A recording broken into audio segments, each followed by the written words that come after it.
Го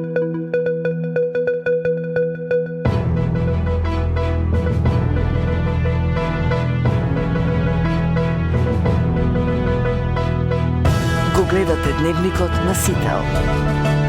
Во студиото со вас Валентин Николовски. Почитувани гледачи, добро вечер. Во централниот Дневник на Сител ќе гледате: денеска е Успение на Пресвета Богородица, меѓу народот позната како Голема Богородица.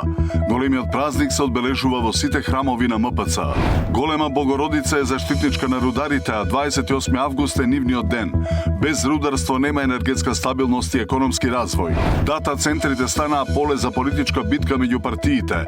За премиерот тие се иднината на човештвото. Од СДСМ велат инвестициите мора да бидат во интерес на Македонија, а не за туѓи профити.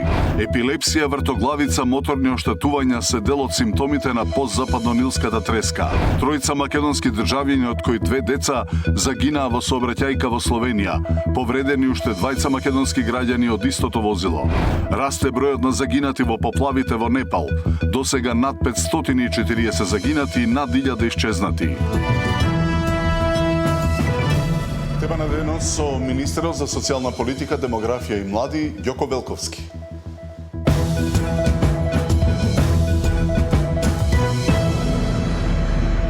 Денеска е Успение на Пресвета Богородица, меѓу народот позната како Голема Богородица. Големиот празник се одбележува во сите храмови на МПЦ.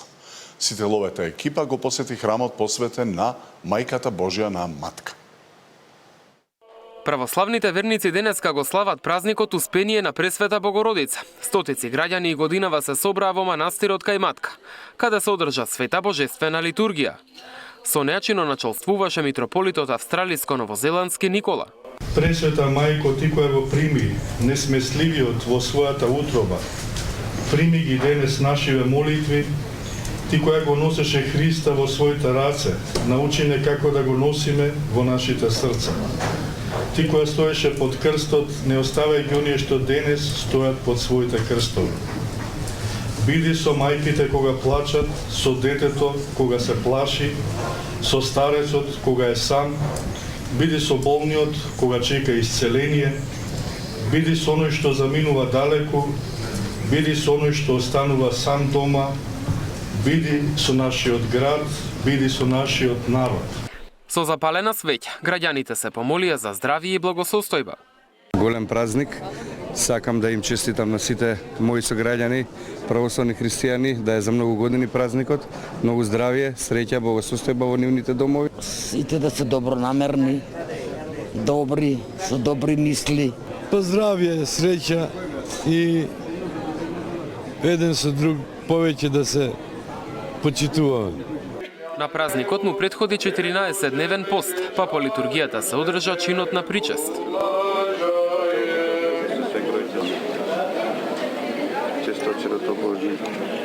Постев и си се причасти сега.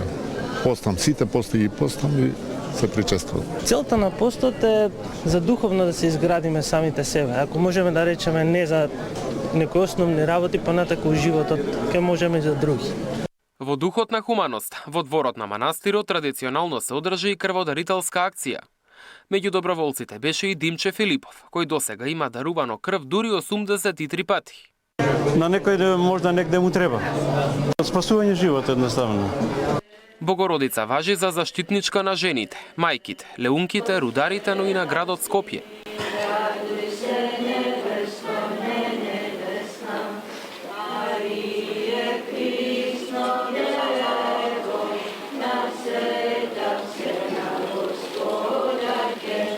Мартин Арсов, Сител телевизија. Државниот врв испрати честитки по повод големиот празник. Во време обременето со искушенија и премрежија, верувам дека ликот на Мајката Божја не инспирира и храбри сите нас да истраеме на патот на доброто, градењето на заедништвото, грижата и солидарноста во заедницата, чувајќи и негувајќи го мирот во неа. Посекувам на овој светол христијански празник храмовите на Македонската православна црква, како во татковината, така и во диаспората, да бидат исполнети со верници, сплотени во христијанската љубов под закрилата на Пресвета Богородица, порача председателката Сењановска Давкова. Во честитката на спикерот Гаши се вели: нека празничниот ден биде исполнет со мир, спокој и семејна топлина и нека не потсети на вредностите што не обединуваат како општество во духот на соживотот и почитувањето на различностите, да продолжиме заеднички да градиме општество во кое секој граѓанин ќе се чувствува почитуван еднаков. На сите кои го празнуваат им посакувам добро здравје, благосостојба и пријатни празнични мигови со своите најблиски. Честитки од Берово испрати и премиерот Мицкоски. Најпрвин да го честитам големиот христијански православен празник на сите верници кои што денеска го слават, на православните христијани, а на сите граѓани да им посакам здравје, среќа и успех за нив и нивните семејства. Исто така би сакал на рударите, бидејќи ова е дивен ден, да им посакам среќно кога влегуваат во рударските окна и да посакам нормално безбедна работа која што ќе значи подобра иднина за граѓаните и за Македонија. Традиционално денеска сме овде во Берово, заедно со моите соработници, со граѓаните во Берово, а гледам дека има во суштина и граѓани од цела Македонија, така што секогаш е задоволство да се биде на овој ден токму тука и да се одбележи овој ден со вака една, би рекол, порака која што е обединувачка, која што значи обединување. Всушност тоа е и мојата желба како председател на владата. Ви благодарам. Дата центрите станаа поле за политичка битка меѓу партиите. За премиерот тие се иднината на човештвото. Од СДСМ велат инвестициите мора да бидат во интерес на Македонија, а не за туѓи профити. Епилепсија, вртоглавица, моторни оштетувања се дел од симптомите на постзападно-нилската треска.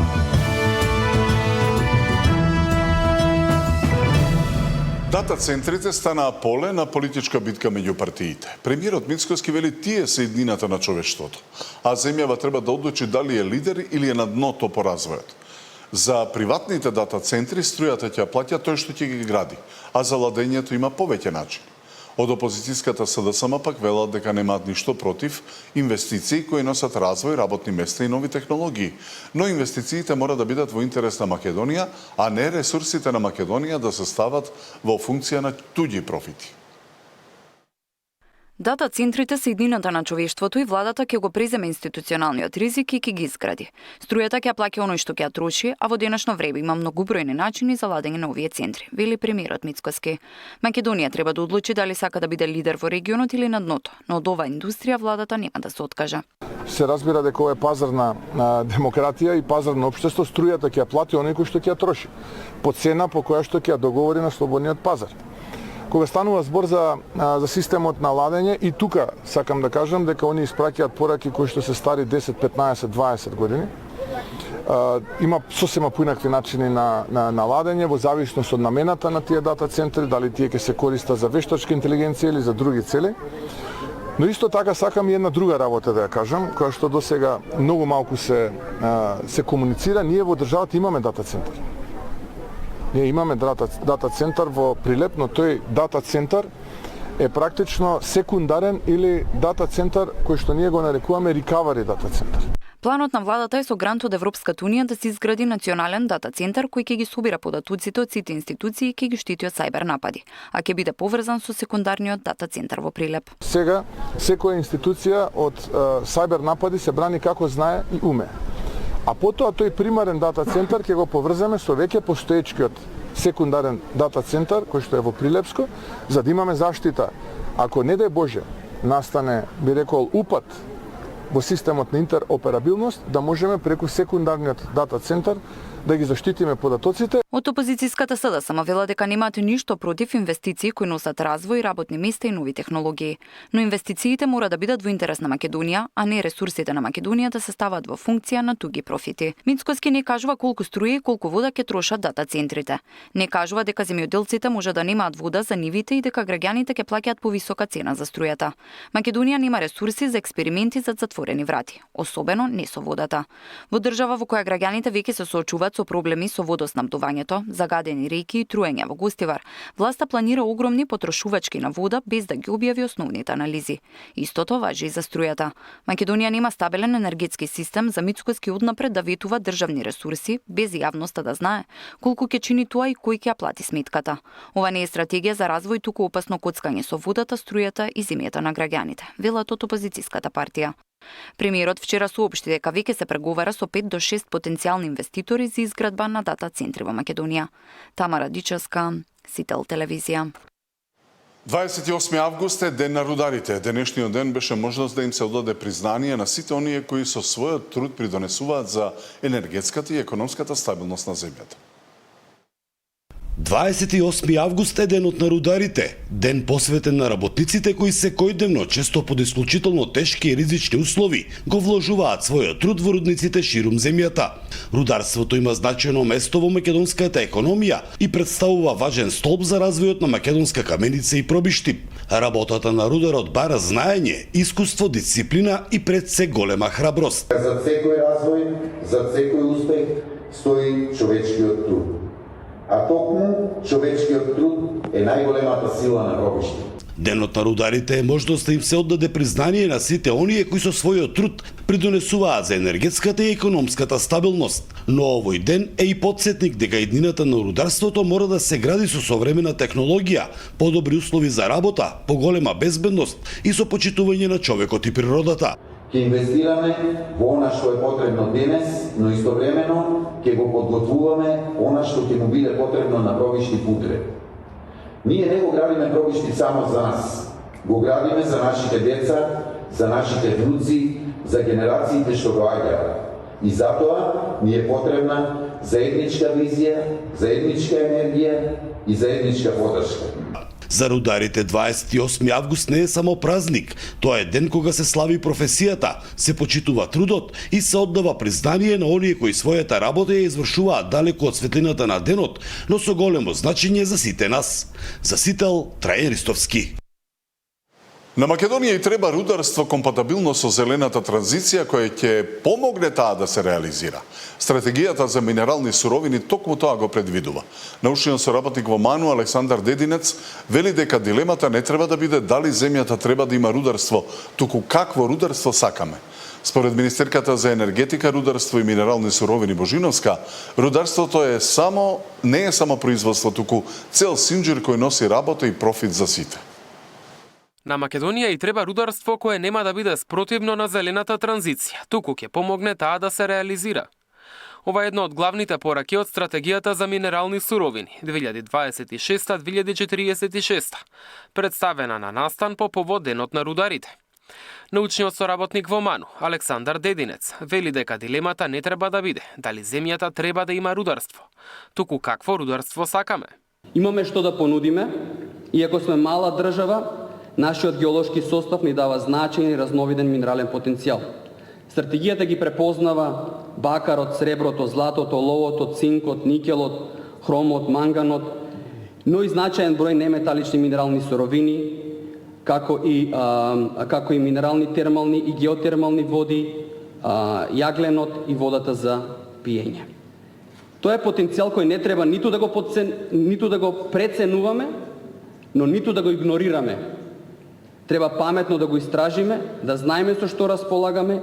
Според министерката за енергетика Божиновска, рударството не е само производство, туку цел синџир, кој носи работа и за транспортот, градежништвото, машинската индустрија, лабораториите и голем број домашни компании. Граѓаните кои живеат и најблиску до активните рудници имаат далеку попозитивен и попрагматичен однос кон рударството од оние кои го познаваат само преку јавните полемики. Тие секојдневно гледаат што значи рудникот за работните места, за локалните компании, за општинскиот буџет и развојот на нивниот град. Затоа, во најголем дел ја поддржуваат работата на рудниците, особено кога тие работат одговорно, безбедно и во партнерство со локалната заедница. Лани во Македонија биле произведени над 130.000 тони бакарен, оловен и цинков концентрат, а рударството учествувало со 10,9% во индустриското производство и со 2,8% во вкупниот извоз на државата. И покрај потенцијалот, земјава има малку нови проекти за критични минерали. Еден од нив е и Ловица Штук, каде се планира рудник за бакар.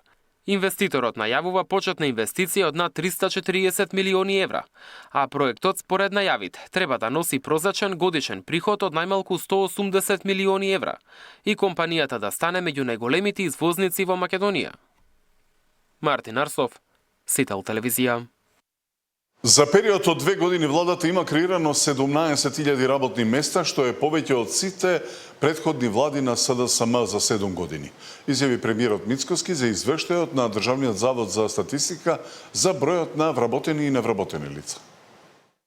Државниот завод за статистика излезе со бројка.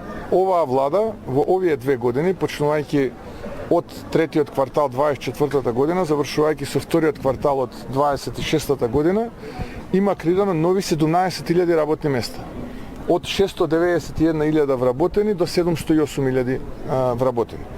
Ако тоа го преточите во бројки, ќе сватите дека претходната влада за 7 години нема толку нови работни места отворени. И време е за тема на денот со министерот за социјална политика, демографија и млади, Ѓоко Велковски. Добро вечер. Добро вечер. Благодарам за поканата. Господине Велковски, вашиот ресор покрива најголема, би рекол, популација на граѓани во земја, пензионери, млади, приматели на социјална помош. Па, оттаму, ај прво да ги опфатиме тие што најмногу чекаат. Завршија ли пресметките за зголемување на пензиите со септемвриската пензија? Колкав ќе биде процентот? При крај се, нели таму негде почетокот на септември се објавуваат официјалните бројки од страна на Државниот завод за статистика, каде што ќе се заокружи, меѓутоа по сите параметри и сознанија кои што денеска можеме да ги кажеме или соопштиме, порастот ќе биде негде од прилика околу 3 до 3,5%. Тука би се движило во таа рамка на процентот на зголемување согласно нели параметрите кои што на важечкиот закон ќе се пресметуваат зголемувањето на пензиите на пензионерите. Веќе следната недела би објавиле? Да, веќе следната недела, бидејќи се чека да заврши нели август како месец и веќе следната недела ќе ги имаме параметрите и ќе излеземе со конкретни бројки, бидејќи треба да влезат нели во исплатата септемвриската, онаа што ќе се земе на 1 октомври како пензија од страна на пензионерите. Премиерот рече дека не сака да го предизвикува Уставниот суд со поднесување иницијативи од разни партии и поединци околу линеарното зголемување на пензиите, меѓутоа дали се планира повторно такво линеарно зголемување на пензиите за подобрување на социјалниот статус на оние што најниски пензии пред се? Јас, ако ми дозволиш, би го коментирал ова на два дела. Зборам, зошто аргументиве денеска останавме на постоечкото законско решение, а тоа е процентуално зголемување на пензиите. Првата е, знаете дека негде лани таму во септември, па се до март оваа година, имавме постојан притисок од разни луѓе кои што интервенира и повеќе од 10 на такви реакции во владата од страна на вакви поединци кои што поднесуваат да паднат одлуките кои што тогаш ги донесовме како линеарен принцип на зголемување на пензиите, па потоа знаете, со изјавите на страна на премиерот, на нас како ресорно министерство, успеавме, мислам дека да го убедиме Уставниот суд дека тие постапки тогаш беа исправни по повеќе аргументи. И сум ги повторил и ја неколку пати дека ниските пензии кои што граѓаните ги имаат за жал до 2024 година, успеавме да со тоа линеарно зголемување нели на 7.000 кога го закруживме во март оваа година, да буквално интервенираме во некои пензии и зголемување најмалите пензии и дури за 60%. Зголемување некаква правда да исправите. Да исправиме некаква правда. Да. Успеавме со тоа, меѓутоа притисокот е голем и иницијативите ги видовте колку сериозна беше темата тие 9 месеци додека траеше. Тоа е еден аргумент кај што не сакаме да го предизвикуваме да не дај Боже Уставниот суд донесе некаква одлука која што ќе биде спротивна на 350.000 пензионери кои што нели очекуваат да добијат некаков процент на зголемување на нивните пензии, независно дали тоа не е линеарно или процентуално. Вториот момент го споменав пред малку, е многу значен, бидејќи тогаш кога интервениравме пензиите беа навистина многу ниски. Денеска веќе тие кои што земале 15, земаат 22.000 денари пензија и процентот кој што се применува и беше на сила до март 2026 година, како нели последен принцип на она линеарно нели да добиеме зголемување, се земаше процентот кој што нели денеска го чекаме на оние два параметра, половина од просечната и стандардот нели инфлацијата. Тоа купче на пари ги распределивме на тие пензионери тогаш. Меѓутоа, денеска, поради тоа што инфлацијата навистина е зауздена, буквално е мал тој процент, тука влие минималната просечната плата која што е зголемена за полудобар процент малку и добиваме овие нели помеѓу 3-3,5%. Ако така го оставиме, 2/3 од пензионерите, ако идеме со тој процент на вкупната количина на пари и ги поделиме на 350.000 пензионери, ќе бидат понезадоволни денеска. И поради тоа, тоа што го интервениравме како 7.000 денари зголемување во изминатите 2 години, денес идеме со овој процент, бидејќи е подобро за буквално 2/3 од пензионерите кои што ќе добијат, нели, треба да добијат своето зголемување условно на нивните пензии сега во септемвриската пензија сплитена на 1 октомври, така да овие два аргумента денес оставивме да превладеат за да граѓаните буквално бидат пред се заштитени првично, а потоа и да нивните пензии и да и се покачат пореално за разлика од годините. Чака добро сваќам, во следниот период ќе одите со овој начин на исплата согласно законот. Сега за сега останува важечкиот член од законот вака со процентно зголемување, дали ќе има дополнителни интервенции, не, тоа нели согласно политиките и динамиката како ќе се движат одредени параметри во државата ќе се носат дополнително, а тоа е следното нели во март 2027 година. До тогаш мислам дека има време. Докаде е дислоцирањето на околу чином 20 семејства, односно 87 лица од руинираниот дом Ранка Милановиќ? Каде се сместуваат, се согласија? Веќе разговаравме, мапирани се во изминативе месец и половина.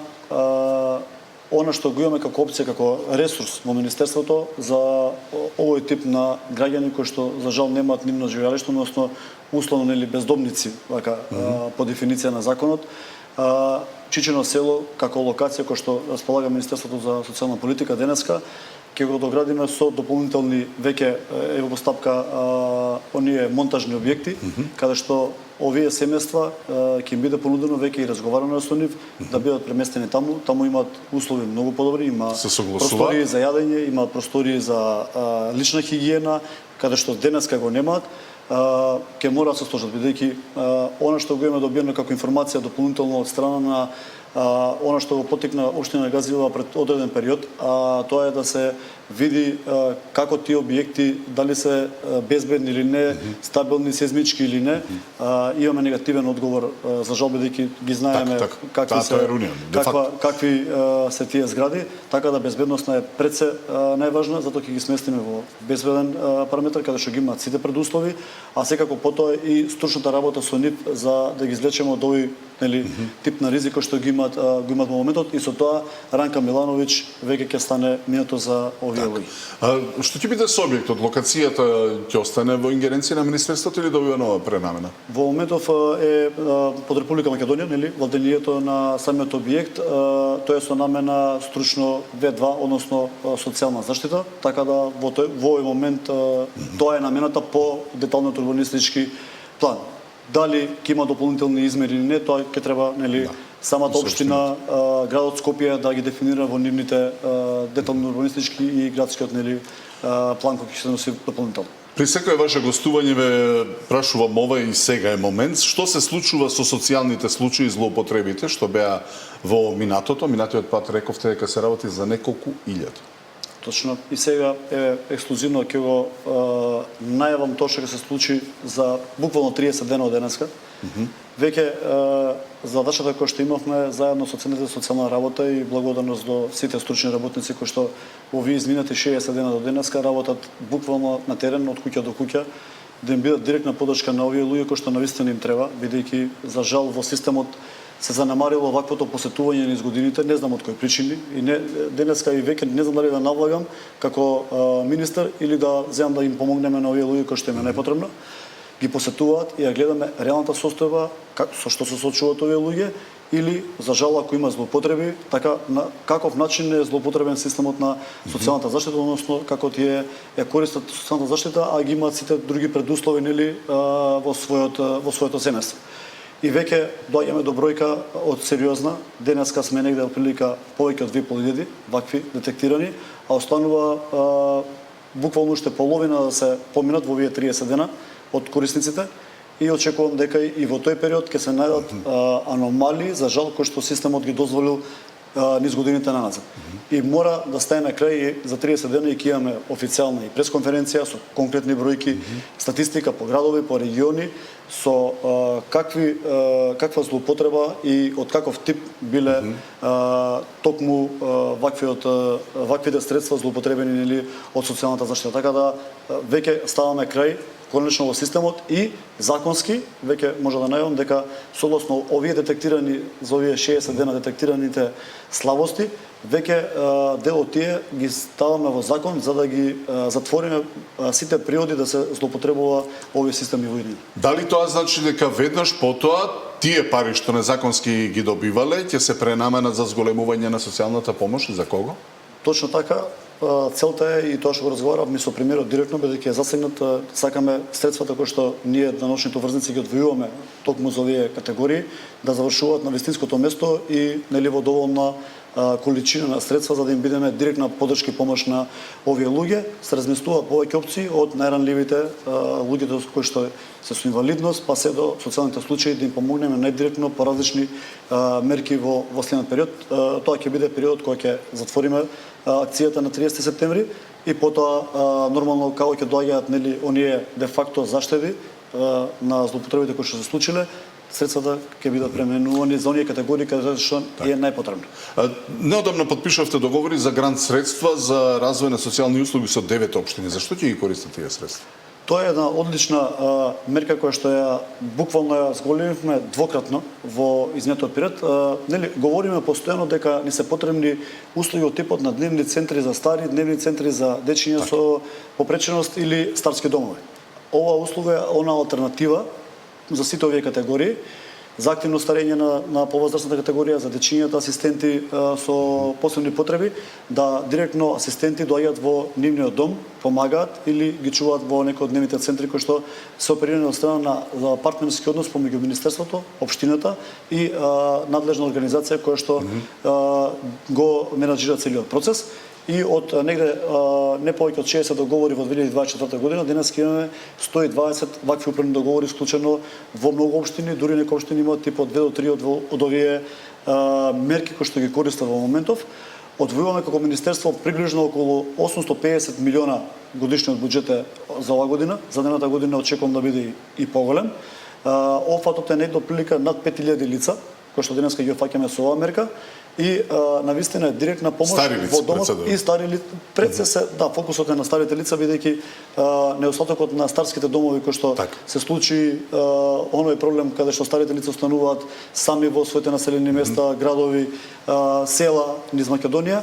Овие им се директна поддршка, негователите или стручните луѓе кои што идат во поддршка тие 2, 3 или 4 часа во текот на денот, да им бидат од буквална помош на овие луѓе, да ги однесат до аптека, до болница, да им пазарат за нив. Така да еден вистински европски модел на поддршка на овие лица, а да не мора да биде тоа институционално нели сместени во некои институции. Са од друга страна ги контролирате ли старските домови, било државни, било приватни, ги исполнуваат ли генерално стандардите, наоѓате ли аномалии и неправилности? Се најдоа многу аномалии во изминатиот период, особено во делот на приватните старски домови.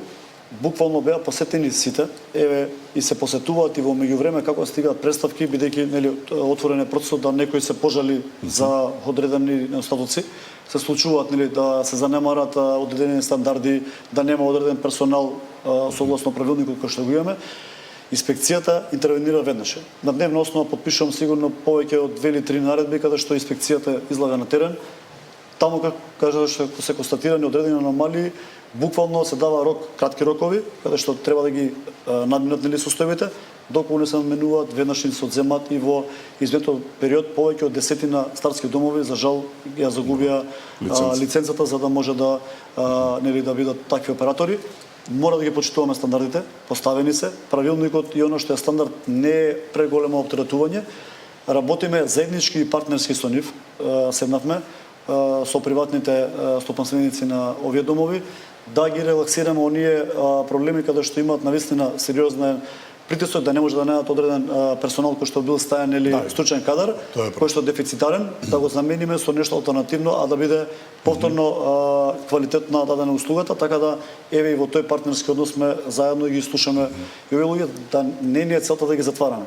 Целта ни е да биде дадена таа услуга за старите лица правилно. Сега старите не можат да ни избегаат, но младите многу ни бегаат. Вашето министерство е задолжено и за нив. Кои политики и проекти се наменети за нив сега?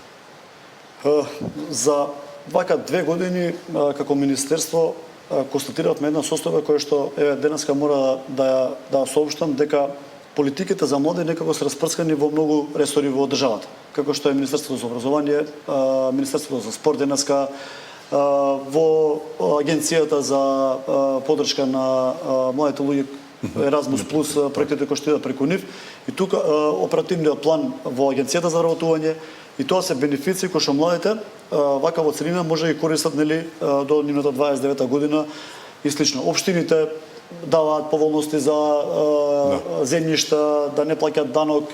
Млади земјоделци и така натаму. Сет на мерки кои што ги имаме денеска, буквално се распрскани, луѓето не ги знаат.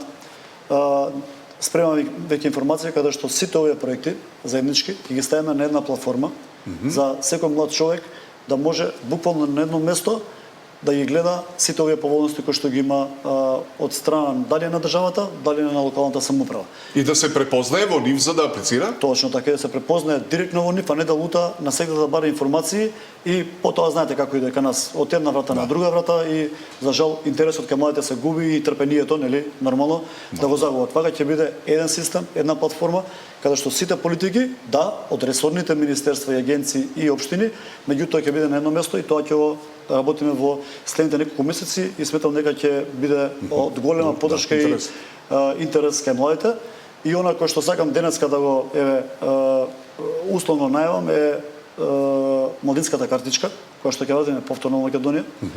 Тоа е една поволност за младите луѓе кои што цела Европа ја има денеска, со оние попусти во одредени, нели, продавници или супермаркети каде што ќе појдат, нели, пазарат или дневно се движат токму младите луѓе, ќе бидат точно таргетирани.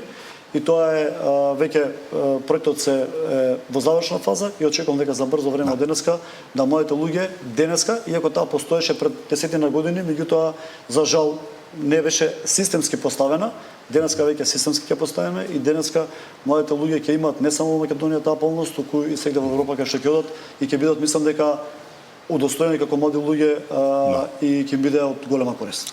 И за крај, училиштата на 1 септември ќе останат за речиси 5000 првачиња помалку. Продолжува негативниот прираст, 1005 деца помалку родени од умрени во второто тримесечие, односно 3% помалку од истиот период лани. Како да се справиме со демографско цунами? Оно што го говоревме дека ќе се случи како бројки, иако го гледавме денеска за жал во училиштата е веќе видливо. Празни училници, повеќе од 300 и бројот на ученици нели пута таму е многу намален, за жал, и ова го говоревме нели постојано дека не можеме да го решиме ова. И денеска се случи да останат празни. Имаме навистина сет на мерки кои што во моментот се дефинираат и во акцијскиот план за демографија. И со истите ќе излеземе како што е една од мерките која што ја презентиравме, а тоа е оние иселеници кои што се надвор да ги враќаме назад, бидејќи ние додека доаѓаат генерациите можеби кои што нели ќе треба да имаат повеќе дечиња во рамките на нашата држава, нема да можеме да постигнеме бидејќи ако заминуваат, нели, и не ги враќаме назад луѓето, ќе имаме сериозен притисок. Така да тука веќе работиме директно со една мерка One Stop Shop каде што ќе дојдат на едно место овие иселеници ќе ги остваруваат сите права кои што треба да ги имаат, бидејќи нели како условно повратници нели во системот на Македонија, за да можат многу полесно да се интегрираат и да дојдат нели до поволните бенефиции. Другиот сет на мерки кој што ќе го преземе е особено во делот на семејството и родителството. Размислуваме тука веќе се ставени во новиот предлог буџет кој што го креираме за 2027 година. Сет на мерки како што е поддршка на прецена дечињата и детската гаранција која што треба да имаат истите, нели, и поттикот на самите семејства дека државата нели ќе се грижи за нивните семејства. Така да ќе излеземе со конкретни мерки, бидејќи бараат средства, бараат да поминат одредени филтри и истите како ќе бидат одобрувани, така ќе ги соопштуваме на јавноста. При следното гостување повеќе. Ќе можеме и повеќе да говориме. Ѓако Велковски, гостин во тема на денот, ви благодарам. Благодарам и вас.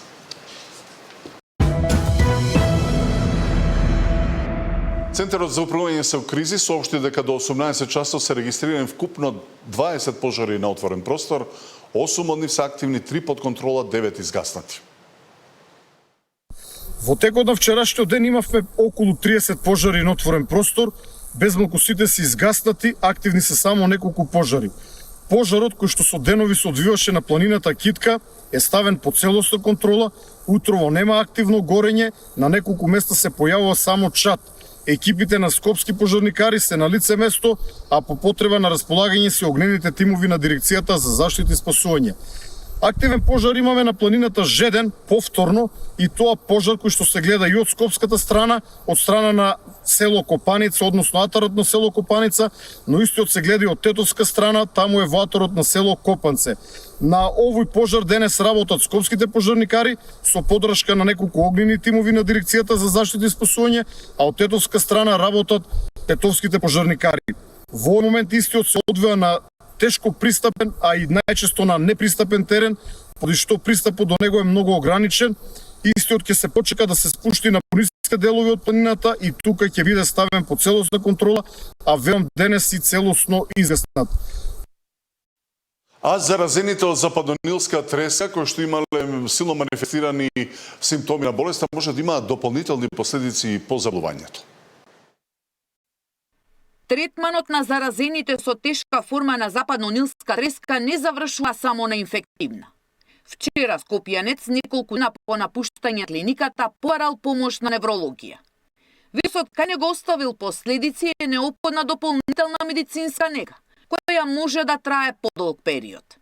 Пациентот бил во добра општа состојба, со поплака за вртоглавица и нестабилност. Пациентот е третиран амбулантски, дадени препораки за терапија и за понатамошни доиследување и третман. Самата најтешка форма знае да остави, ние велиме, последици, односно секвели. Една од можните секвели е и ова. Знаме дека лекувањето е неспецифично, но не постои специфична антивирусна терапија.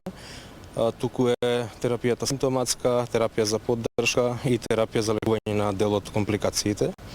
Та што лекувањето мако трпно е малку подолго, но за среќа до сега немаме најтешки форми на компликации во смисла на оние кои што ја преживеа оваа болест. Пациентите кои прележале невроинвазивна форма на болеста може да имаат мускулна слабост и им е неопходна физикална рехабилитација. Но некои може да имаат губење на меморија, збунетост и други невролошки симптоми. После секој менингоенцефалит, како ризик, сепак постои можност да се појави и една таква симптоматска епилепсија. Може да се појават одредени когнитивни потешкоти кај пациенти. Овие потешкоти со губиток на рамнотежа, вертигинозни потешкоти или одредени грчеви на мускулите. Од неврологија вела дека дојде известување од Министерот за здравство за подготвеност на клиниката доколку има потреба од дополнителен третман на пациенти со постзападнонилски синдром. Инаку од сите регистрирани случаи на вирусот во земјата, само еден од хоспитализираните немал невроинвазивна форма на болеста. Оваа сезона има 6 починати со западнонилска треска, што е повеќе од вкупниот број на смртни случаи за период од 2011 до 2025. Сањ Митровска, Сител телевизија. Тројца македонски државјани, од кои 2 деца на 4 и 11 годишна возраст загинаа во сообраќајна несреќа во Словенија. Третата жртва е 74 годишна жена. Повредени се уште 2 лица, исто македонски државјани, 33 годишна жена која е однесена во болница со хеликоптер и 39 годишниот возач кој е префрен во амбулантно возило и пресен во болница, соопшти полициската управа во Копер. Тројцата загинати се од село Житинени, општина Центар Жупа, живееле во Равена, Италија. Во автомобилот, според градоначалникот на општина Центар Жупа, биле родителите на децата и нивната баба, односно мајката на возачот. Несреќата се случила во близина на местото Унец, кога комбе со македонски регистрации удрило директно во запрен камион на десната лента. Во комбето патувале 5 лица според официјалните информации на словеничката полиција, а несреќата се случила утрото пред работната зона автопотот. Камион со странски таблички застана на десната коловозна лента поради дефект, со вклучени 4 трепкачи и поставен сигурносен триаголник. Од Македонското министерство за надворешни работи информира дека амбасадата во Љубљана е доставено официјално известување од словеничката полиција за тешката сообраќајка. Случајот го обработуваат надлежните полициски органи во Копер, а македонската амбасада е во комуникација со надлежните словенички институции. УЈЕП продолжи со теренските активности, посебно во туристичките места, укажувајќи им на сите кои издаваат соби, апартмани и други сместувачки капацитети дека се обврзани на данок на приход. Сите кои издаваат сместување имаат обврска да платат данок. Ова е главната порака со која управата за јавни приходи ги интензивира теренските активности во туристичките центри за време на летната сезона. Преку кампањата Фер туризам започнува со пријавен доход. Целта е да се подигне свеста кај сите издавачи за спречување на сивата економија, но и да се потенцира дека со меѓусебна соработка може да се создадат еднакви услови за работа за сите. Кога зборуваме за фер туризам, не зборуваме само за права и обврски, туку зборуваме за сите луѓе кои екзистираат во овој регион. Тоа се луѓе домаќини, угостители, сезонски работници, мали бизниси и сите тие придонесуваат да се создаде тој мозаик на ова туристичко место, а со развојот на тоа туристичко место се пренесува да дојде до подигање на нивото на локалниот економски развој, кој е наша цел. Од општина Дојран, каде што во туристичкиот регистар се евидентирани околу 200 даночни обврзници кои нудат сместувачки единици, потенцираа дека наплатените такси и даноци се директен влог во заедницата и клучи за развој на локалната инфраструктура. Наплатата на туристичка такса можам да кажам дека се уште на многу ниско ниво од нашите проекции како општина што треба да ги добиваме како приход. Ја поздравувам оваа кампања, значи со пријавувањето на приход, луѓето што имат инвестирано во Дојран, што очекуваат приходи, ќе може да барат од нас како општина подобрување на условите, значи со пријавата на данок, со плаќањето на туристичка такса, на некој начин инвестираат во нови улици, во нови паркови, во подобра инфраструктура. Непријавањето на приходите од остварен закуп на апартмани, соби, викенди представува прекршок за кој е предвидена парична глоба во износ и до 250 евра. Зоран Ѓорѓиев, Сител телевизија.